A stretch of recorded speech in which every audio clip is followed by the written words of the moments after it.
Welcome to another episode of the Watchdog here on Mint Press with me, Lowkey. As you know, we are going against the grain on a regular basis, attempting to shine a light on the stories which are regularly marginalized and ignored by our mainstream corporate media. For that reason, we hope that you can support us as an independent means of communication of important information. Please do like, share, and subscribe on this video and this channel. We battle with big tech algorithmic discrimination, frankly, and so we need all the help we can get. Also, we do hope that you will support us on Patreon as well. We are completely reliant on our supporters. Now, today we have a very interesting episode.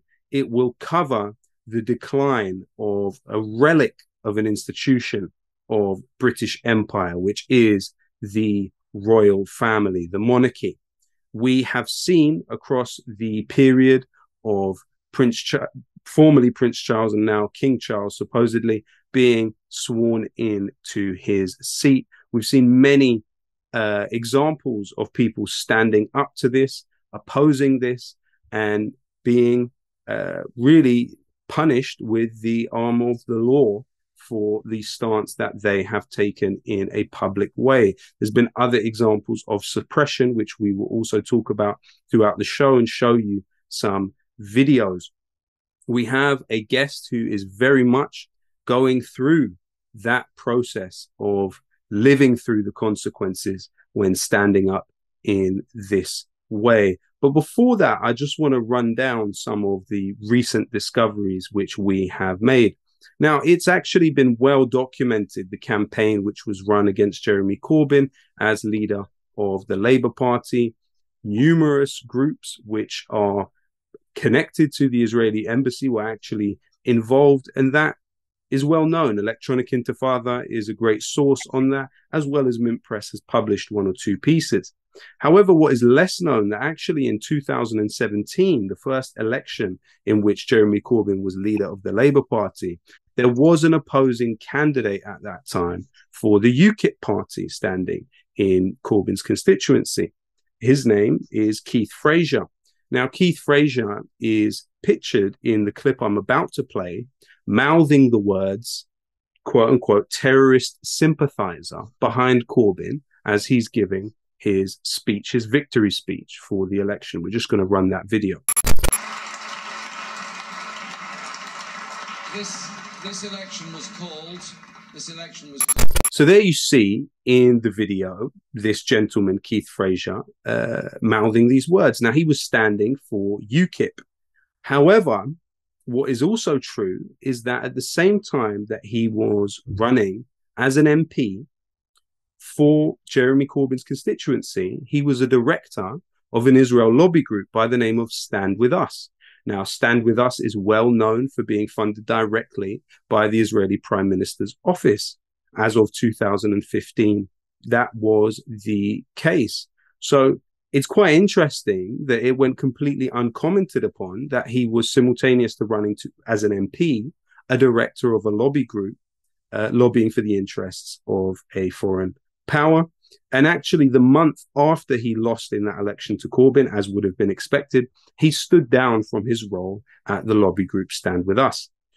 What else have we seen? Well, this week we've seen the BBC Radio 4 flagship show, the Today Show, boast about having an episode guest edited by Sir Jeremy Fleming. Jeremy Fleming is the director of GCHQ. That is Britain's largest intelligence agency, signals communications intelligence agency. It's been found to be tapping the phones of many different people in this country. And the program that he edited had him interviewing the head of US intelligence. So quite an interesting situation. We know previously that in decades past, the BBC actually had MI5 vetting its employees all the way from people that work in wardrobe and makeup up to those that featured on major shows. So this, again, should tell us quite a lot about the infrastructure of information around us on a daily basis. Also, I came across a heartbreaking post from Mini Rahman, who we will show now. She spoke of her father dying on Christmas Eve and having to wait 3 hours for an ambulance. In her words, it was too late. He was only 58. As she said, she's fought her whole life to stop this kind of thing from happening, and she admits defeat. It's over. We've lost. The Tories have what they wanted. This is one of the many examples of how austerity kills people and leads to situations in which bureaucratic violence and signatures on a piece of paper can then manifest into people's lives in an extremely dangerous and worrying way. We are seeing the NHS internally privatized, dismantled bit by bit, and really our only alternative to that, when we look at the realm of political possibility, is the shadow health minister for Labour, Wes Streeting. Wes Streeting, of course, has a history of being funded by several different figures who have an interest, or at the time had an interest, in privatizing the NHS also. So this is the very narrow realm of political possibility within which we live. And now on to the topic of the show. King Charles, of course, has spent many years being a middleman of arms sales between Britain and other countries, particularly Saudi Arabia. We've seen £10.3 billion worth of arms sales that Charles acted as a middleman for, being used to kill people in Yemen and pushing millions in that country to the brink of starvation. And that has been just across the last few years. We also, in December, saw Charles have eggs thrown at him twice in just the space of around a month. And actually, we are going to show now the video of an interview that was carried out with a young man that threw eggs at Charles in York. This is what he had to say about his decision. Were you with anybody? You know what? I'm with the citizens of Earth, every person who stands against fascism worldwide, all of the victims of police brutality, all the victims of slavery and colonialism and imperialism, every single person who's died, men, women and children. Those eggs are the only justice that they're ever going to see for all of the people who've died, so that that man can wear a crown and we can all sit there and clap. It's a disgrace. People think I'm disgusted because I won't bow to someone who was best friends with Jimmy Savile. These guys here work for him. Where are you from? I'm a citizen of Earth. That's all I'll ever be. Peace and love, that's what I'm about. But not for kings. Not for fucking kings. So there you see the young man stating clearly that he is with the victims of slavery, colonialism, and imperialism, and that these eggs are the only justice those people will see. For all the people who died so that man could wear a crown. Powerful words indeed. In September, we also saw a man manhandled violently by the police for rollerblading in the direction of the royal convoy in London. We saw Celtic fans actually chanting at one of their games while there was a 1-minute applause for the Queen. We saw Celtic fans, the football team, chanting, "If you hate the royal family, clap your hands." Play that clip now.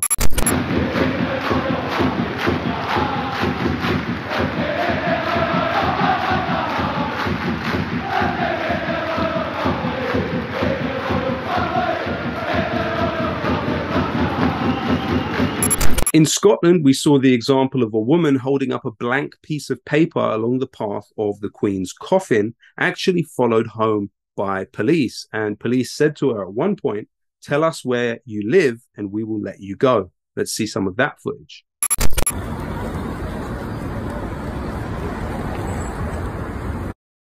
Why are you following me? Just stopping when I'm stopping, walking when I'm walking. I'm just talking about the house. We're just following. Look at you. We're just making sure there's no disorderliness. Even if I'm just going home, you're going to follow me all the way to my home. Where do you stay? I'm not going to tell you where I stay, but you're going to follow me there. We're just making sure there's no disorderliness. What am I going to do by myself? I was just holding a white piece of sign earlier, yeah?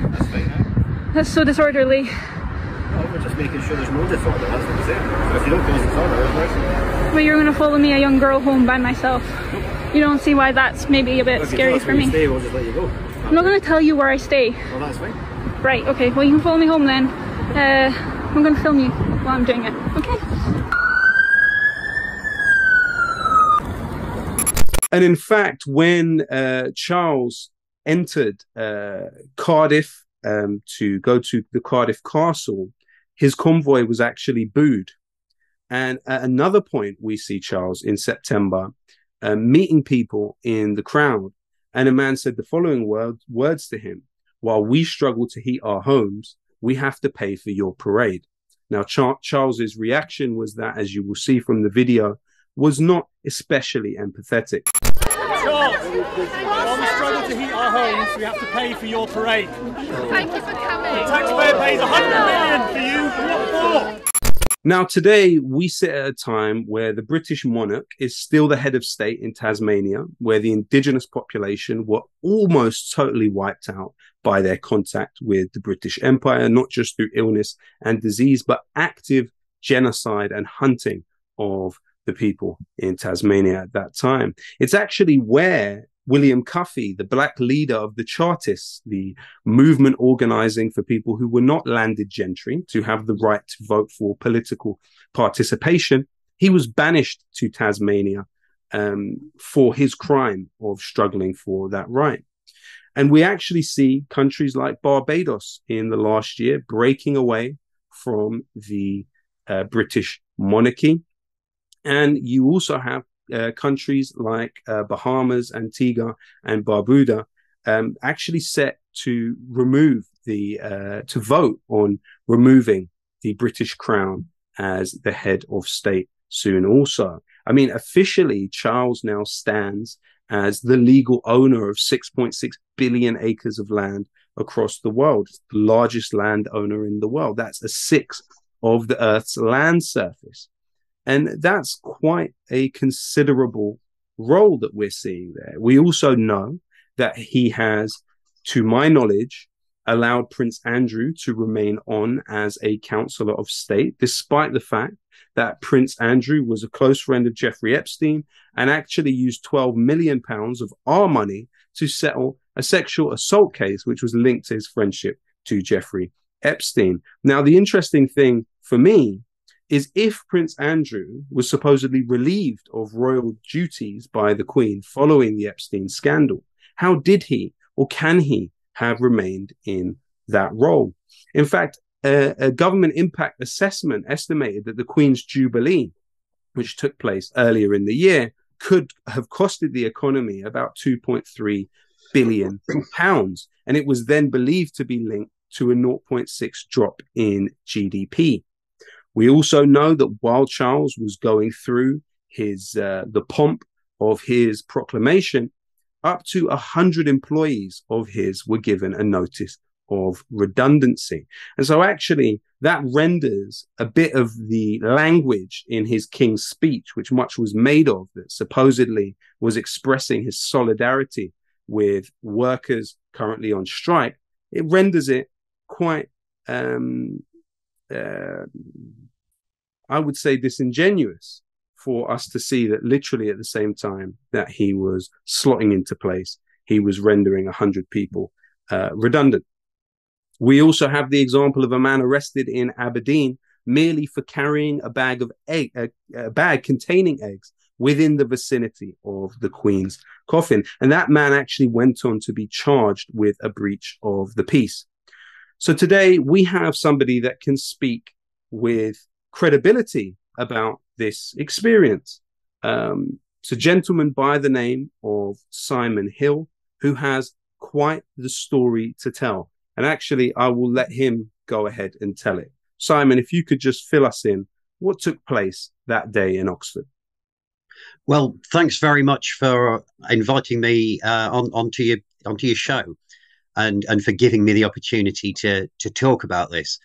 I think what we've just heard and seen is a reminder that there has been a level of questioning and criticism of the monarchy over the last few months that isn't always emphasised by parts of the media. And speaking personally, I live in Oxford, and shortly after Elizabeth, the previous monarch, had died, Charles Windsor was proclaimed king, as you know, as you've said, and excuse me, by tradition, when a new monarch is appointed, proclamations are read out in towns and cities around the United Kingdom, and this goes back to the Middle Ages. This was how people would be told that there was a new king, because before we had modern media and so on. And so in Oxford, on the Sunday, a few days after Elizabeth's death, as in many other towns, there was a proclamation ceremony that involved a number of dignitaries in slightly bizarre, antiquated costume, standing on steps outside the Carfax Tower, which is a big tower in central Oxford, traditionally deemed to mark the city centre of Oxford, and reading out a proclamation. Similar thing happened many other towns and cities. Now, I went to church that morning as usual, and as I was leaving the Baptist church in Oxford that I belonged to, the streets were a bit chaotic because some of the streets had been closed for the procession. I knew the proclamation was going to happen. I hadn't realised there'd be a procession as well. Hadn't realised how big a deal it was. There were people squeezed onto pavements because roads were closed.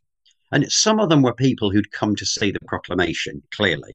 But I got the impression that most of them were just people who were in town on a Sunday, to go to the shops, to go to the pub on their way home from church, whatever it might be. And there were a lot of people asking the police how they got through and why things were closed and what was going on. It's quite a bit of confusion. And I tried to make my way in the direction I'd normally go. Things were a bit confused. I asked the police about alternative ways to go. In the course of that conversation, I made a fairly mild criticism of the monarchy, and the police officer in question became very defensive and then refused to talk to me. Anyway, it was just after that point that they started reading out the proclamation, and I was near the back of the crowd by this point. I hadn't planned a protest. I think it would be quite legitimate to protest, but if I'd planned it, I'd have worked with other people. We'd have turned up earlier. We'd have got placards, whatever. But I was just there. And the first part of the proclamation was expressing grief for Elizabeth. And I wouldn't interrupt an act of grief for anyone, whatever I think of them. That's not something I'd do. And I remained silent through that part. But then the proclamation went on to say that we must now accept Charles III as our rightful liege lord, which is a medieval idea of somebody to whom you owe loyalty and subservience, as our only rightful king, and so on. And I find it hard to stomach that in the 21st century, anybody is being told that we must accept a head of state with no say at all in who that is, or that we must accept somebody as a liege lord, as if we were medieval peasants, and as a king. Speaking as a Christian, I see Jesus as my king, but I don't tell other people they have to accept him. And the notion that somebody should stand in this antiquated ceremony, declare somebody to be our liege lord and king, it's just a spit in the face of every principle of equality and human dignity and human equality and real democracy. So when this was said about Charles as Lord and King, I called out, who elected him? And I was at the back of the crowd. I doubt most people even heard me. The Oxford Mail, whose reporter was at the front, later reported there'd been an indistinct heckle. So, they couldn't even hear the words from the front. They just heard a bit of sound. A couple of people told me to shut up, it's fine. I said, head of state's being imposed on us without our consent. And then 3 security guards came and stood right in front of me. One of them was like right in front of my face, and told me to be quiet. And I asked, and to be honest, had they not appeared, I'd probably have left it there and wandered off. But they, when they stood there in such a threatening way, I asked by what authority they required me to stop speaking, which they couldn't really answer. They just kept telling me to stop. I said I had a right to object to what was going on. I then, I'll say I would have left it there had it not been for the security guards, but to sort of assert my right in the face of what they were doing, I called on people not to, not to bow down to their equal human being. And then the security guards, so I said a couple of other things, and the security guards then started pushing me backwards. They basically assaulted me. I thought I was going to fall over. And then the police intervened. Now, it was the security guards who were assaulting me, but of course it was me who the police grabbed hold of and dragged me away and arrested me. They told me contradictory things about the grounds for my arrest. At one point saying it was under the Public Order Act 1986, another point saying it was the Police Crime Sentencing and Courts Act 2022, which of course had come in only a few months earlier, and as many of you as will know, is an act based on trying to restrict the rights to peaceful protest. So I was put in the back of a police van. I was handcuffed. I was asked to give a so-called voluntary interview. I said I'd do so with a lawyer present. And after a lot of talking to each other on their radios, they decided they didn't want to do that and decided they'd release me and then contact me for a voluntary interview. They then drove me home. And on the way back, confirmed, I kept asking under what law I'd been arrested. I was eventually told it was the Police Crime Sentencing and Courts Act. I was released. The whole experience was all rather quick. A lot of people who are unfairly arrested have far worse experiences than I did. But what surprised me, well, what was unusual was that it was so surprising. I have been arrested before when doing non-violent direct action, but at times when I expected to be, such as helping to blockade an arms fair and so on. This time I'd literally said a couple of sentences in the street. And it was completely an overreaction. As the police were leading me to the van, there were a couple of people there who were there to watch the proclamation, who were royalists, who were following the police and me down the road, saying, "Why are you arresting him? Hasn't he got a right to free speech?" And these were people who didn't agree with me. They were saying, "I don't agree with him, but he's got a right to free speech." And so eventually, I was interviewed, and now I've been charged under the Public Order Act with abusive or threatening or disorderly words or behaviour. And the police are now denying that they ever told me they'd arrested me under the Police Crime Sentencing and Courts Act, and saying it was always the Public Order Act. And again, I know a lot of people who are unfairly arrested have far worse times than I do. What worries me is that if you can be arrested for saying a couple of sentences in the street that the establishment don't like, then I think we're in a very scary place. Absolutely. And on that note, please tell us about the other act which you were indicated that you were arrested under initially. Yes, so the Police Crime Sentencing and Courts Act came in last year, 2022, after a lot of faffing about and to and fro in Parliament. And it was presented as a response to the Extinction Rebellion and Just Stop Oil protests. Now, when it comes to groups such as Extinction Rebellion, I support much of what they do. I do question some of their tactics, but a better response to their protest might have been to actually do something about climate change, rather than to pass laws restricting peaceful protest. And the act, of course, however much an act like that is framed as being about Extinction Rebellion, if it can be used against them today, it can be used against me tomorrow and you the day after, and it can be used against anybody. And it restricts movement at protests. So it allows the police to impose conditions on protests. It allows them to close down protests that are considered too noisy. It allows protest exclusion zones, in effect, to be imposed around particular events.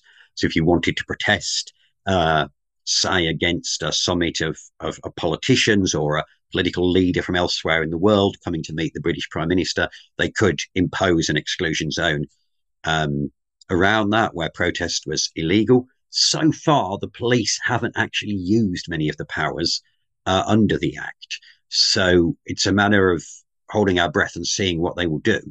But they can use them. And I think it may well be the coronation of Charles Windsor in May will be the first big test of whether they do. And now, of course, Suella Braverman, the Home Secretary, and Rishi Sunak and Jeremy Hunt and the rest of them have decided that even that act doesn't go far enough. And they're now proposing a new Public Order Act, which will introduce completely new offences. So going equipped to lock on, which is, to lock yourselves to each other, to block say an arms fair, or to block some event that you object to. If you block that event, you're probably going to be arrested already under things such as the Highways Act or aggravated trespass or so on. And yet, locking on in itself is going to be a criminal offence. Going equipped to lock on is going to be a criminal offence if the Public Order Act is passed. So, if I'm going, I've been arrested a couple of times at the DSEI Arms Fair in London when trying to blockade it to prevent those arms deals happening.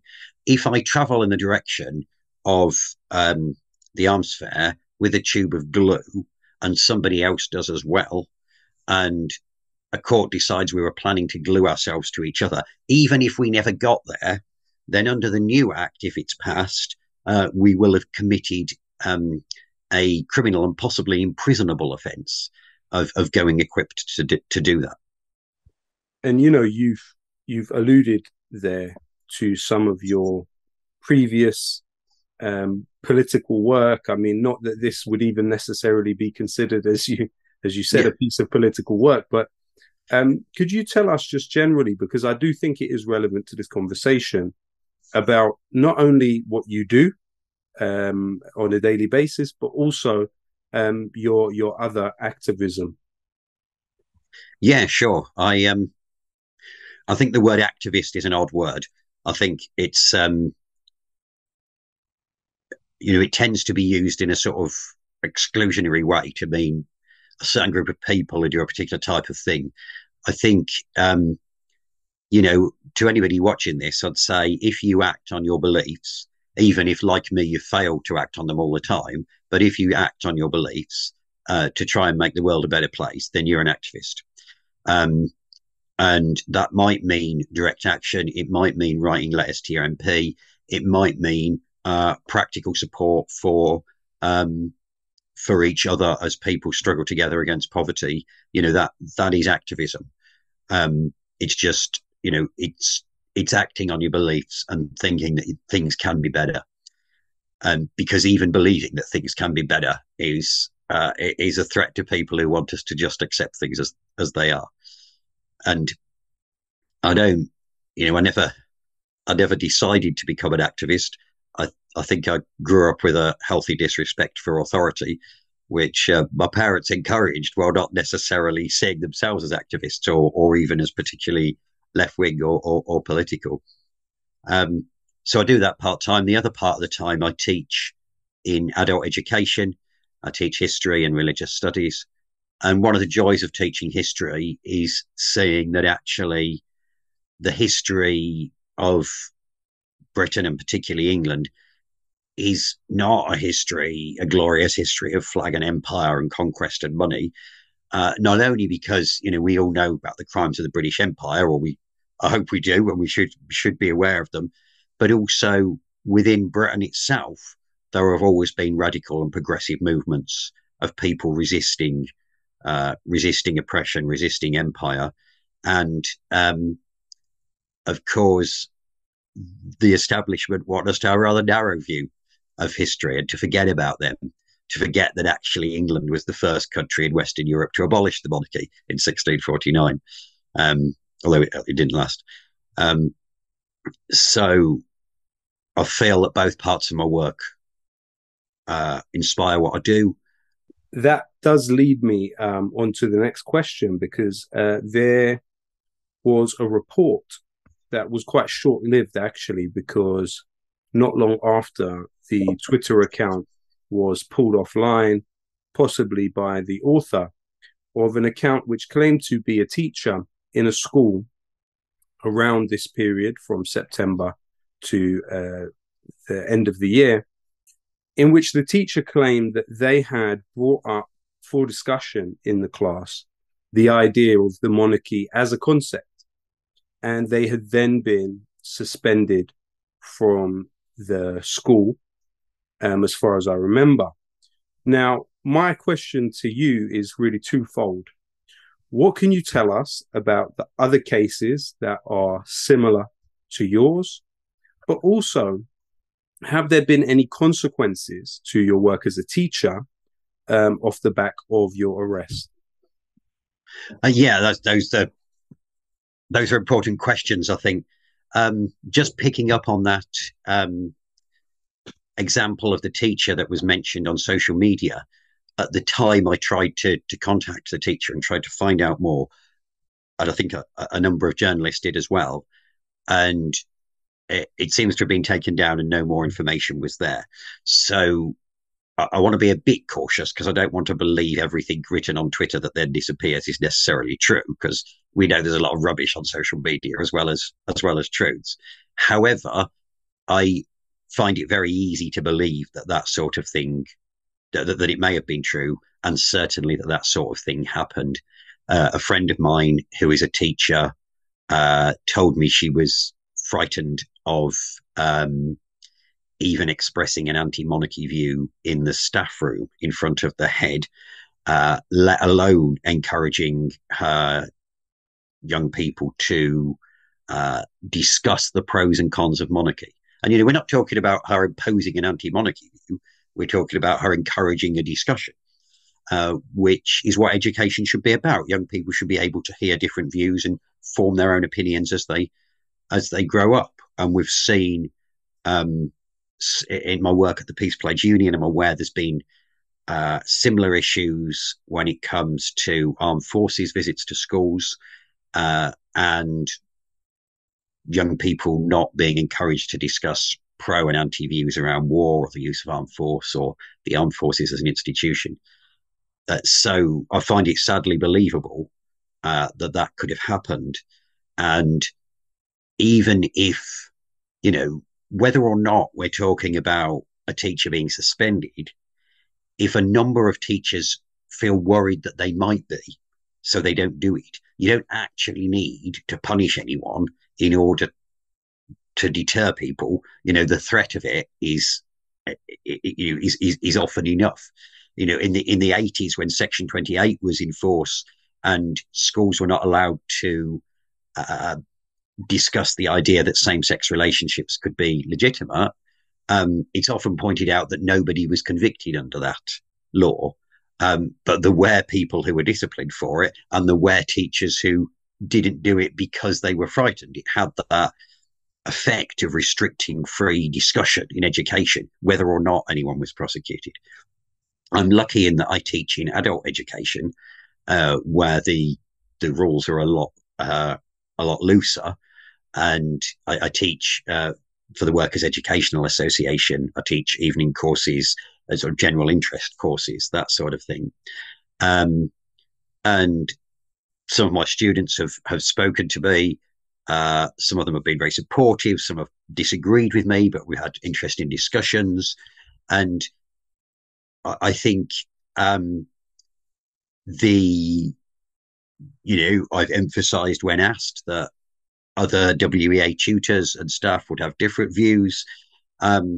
So, on the whole, it hasn't had any obvious consequences for me. If I was to apply to teach for another organisation, I don't know whether it would affect things or not. It may do. I would hope an educational institution would have the sense to realise that their tutors are going to have a range of views, and that's the nature of education. But sadly, sometimes people are frightened of controversy or frightened of dissent. So going back to your point about other people who protested on the same day that I was arrested, 22-year-old woman called Maria was arrested in Edinburgh for holding a placard that said abolish the monarchy and the F word followed by imperialism. And she says that even as the police arrested her, they were confused amongst each other as to the grounds for her arrest. She said she'd actually have taken the placard down if they'd threatened to arrest her if she didn't, but they just arrested her. She was charged with breach of the peace, but I understand the charges have now been dropped, which is very welcome. Breach of the peace tends to be used more in Scotland because Scottish law is different. In England, usually the Public Order Act, but breach of the peace is sort of Scottish equivalent now. There was Paul Powsland, the lawyer who famously went and stood with a blank piece of paper outside Parliament and recorded the police officer who said that if he wrote "Not My King" on the paper, he'd be arrested. And Paul was partly moved to do that because of the arrest of Maria and me a couple of days earlier, and he wanted to test the law. He's a barrister himself. And that, of course, then inspired people to hold up blank pieces of paper in Edinburgh, which perhaps because it was more organised, there were more people, the police didn't interfere with too much. We saw when Charles Windsor went to Cardiff, quite a big demo against him. You mentioned about somebody asking him about the heating crisis and so on. And in Wales, there's always been more anti-monarchy feeling in Wales than the rest of the UK, I think. And, partly from a Welsh background myself, but mostly English. And in Wales, the anti-monarchy movement's always been linked with the Welsh independence movement and the Welsh language movement and so on. So it's no surprise there was a bigger demo in Cardiff, and perhaps the police were expecting that, or it's slightly more normal there. But the other arrests include, for example, the young man in Scotland who heckled Andrew Windsor as he followed his mother's coffin. And some would say, well, you shouldn't really heckle at a funeral. It's somebody following their mother's coffin, whatever you think of them or their mother. And, and I can understand that point of view, but actually contrast the police arresting him with the police's complete lack of action with regards to Andrew himself, despite the evidence against him for a far, far more serious set of allegations than heckling someone. Also, what really appalls me, if you watch the video of that man heckling Andrew, is that a few royalists in the crowd basically grab him and start beating him up. And yet the police don't arrest them, they arrest him. You see somebody being assaulted, and instead of arresting the people who are doing the assaulting, they arrest the person being assaulted. And in that, you've got really like a sort of microcosm of the whole problem about whose side the police are on, sort of symbolised in a few seconds of footage. So I think there was the publicity and the backlash after the arrests of those few arrests I've mentioned, including mine, and the whole thing with the blank piece of paper. I think that made the police more cautious. And you had the head of the Metropolitan Police saying that all police officers had been reminded to respect the right to protest. What is wrong with the police if they need reminding to respect the right to protest? The fact that they needed reminding should have caused outrage in itself, not some sort of acceptance that now things were okay. And we've yet to see how they behave at the coronation. Thanks, Simon. And in consideration of all of these things, it does seem that the public consent really to the monarchy and its role in society is deteriorating more and more. We may not be at the level or at the stage where demands for the end of the monarchy are the dominant view. However, a reading could say we are on the way there and that the writing is on the wall.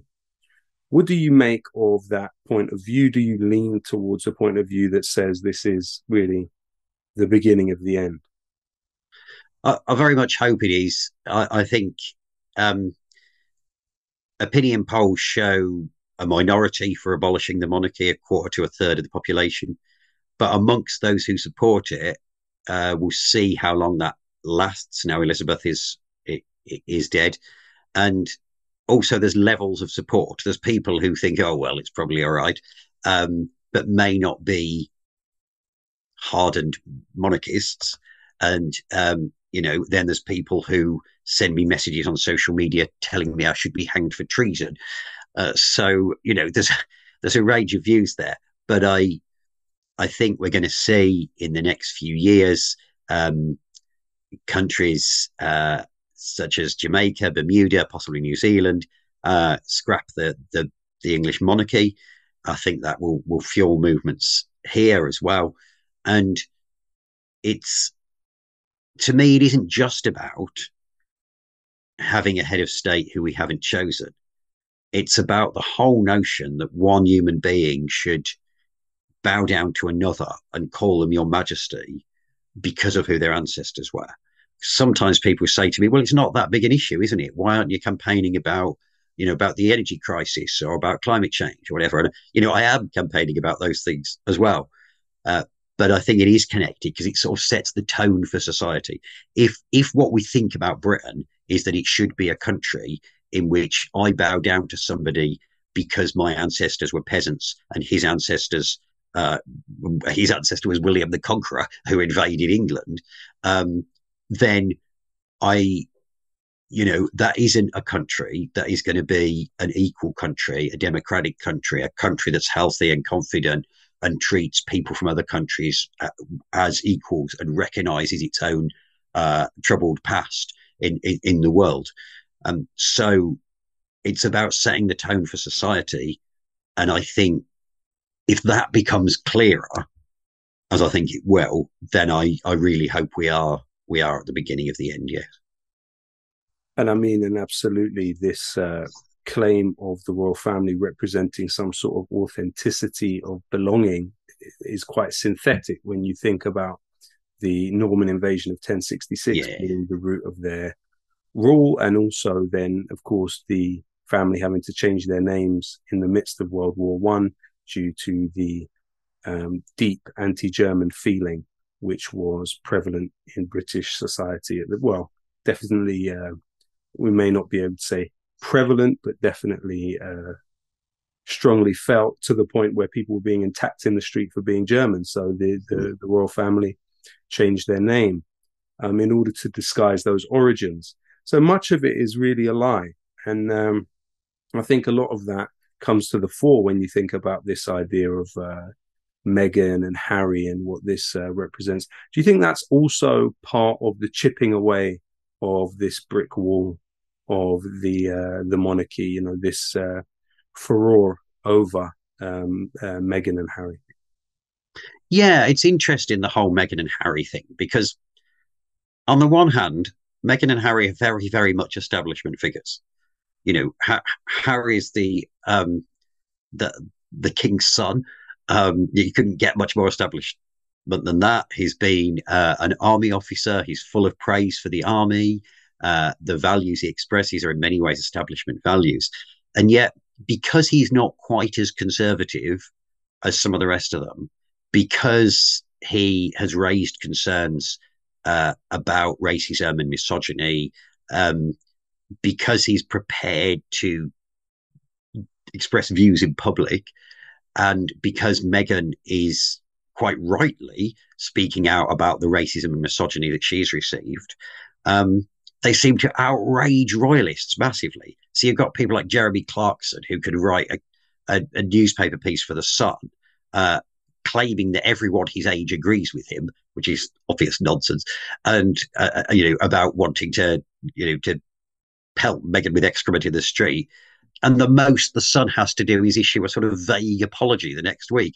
And they're not anti-establishment figures. They're people who are slightly different from the establishment. And the fact that that slight difference, particularly if you're a black or mixed race woman, causes so much anger and so much defensiveness from the hardline royalists, really shows just how frightened they are, really.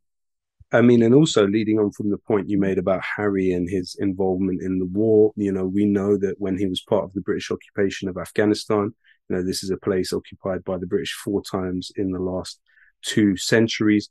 He threw around words like packy and raghead, and he even actually described the shooting of people from an Apache helicopter as a joy. He said, it's a joy for me because I'm someone who loves playing PlayStation and Xbox. So with my thumbs, I'm quite useful. So it's really interesting, what is playing out and how all of that is revealing the limitations of this idea, actually. Symon, it's been fantastic for you to join us. I appreciate you giving us this time. If you have anything else to add, please do go ahead. Thanks very much. I just want to thank you for inviting me on again. And I've just been overwhelmed with the level of support I've received. Of course, I've received abusive messages, but I've received thousands of supportive messages from people who agree with me to people who don't agree with me but respect my right to free speech. And I'm just very aware that people get unfairly arrested all the time. And most of them are not middle-aged white blokes like me. And most of them don't get as much media attention as I've got, which is why I want to say this isn't about me. This is about democracy. It's about equality. It's about human dignity and human rights and freedom from arbitrary arrest. And in working against monarchy, I want to work for a society that is really democratic, which means not just going into a polling station every 5 years, but where we really treat each other as equals, where we work to challenge ourselves and each other when we don't do that, and where we have democratic control over communities and workplaces and universities and schools, and a really, truly equal society. So I'm not just objecting to something, I'm also very much affirming something, which is a really strong belief that human beings working together as equals can achieve far more than we can by tugging our forelocks and bowing down to our supposed superiors. Well said, Symon. Thank you so much for joining us.